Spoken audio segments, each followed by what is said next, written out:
নোয়াখালীর চাটখিলে শিশু আসমা আক্তার ধর্ষণ ও হত্যা মামলার আসামি শাহাদাত হোসেনের মৃত্যুদণ্ডের রায় দিয়েছে আদালত।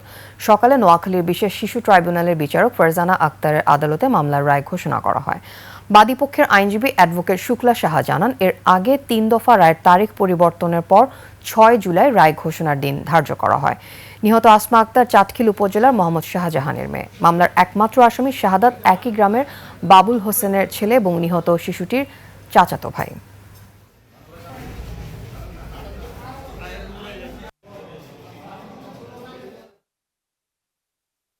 আসামি স্বেচ্ছায় স্বীকারোক্তিমূলক জবানবন্দি অস্বীকার করে স্বীকারোক্তিমূলক জবানবন্দি দিয়েছে। আজকে মামলার রায়টি আজকে আদালতের রায়ের জন্য ধার্য ছিল। সকল সাক্ষী প্রমাণ বিবেচনা করে আদালত আজকে এই মামলায় আসামিকে নারী শিশু নির্যাতন আইনের ৯-২ ধারায় সর্বোচ্চ সাজা, মৃত্যুদণ্ড এবং ১ লক্ষ টাকা জরিমানা ঘোষণা করেছে।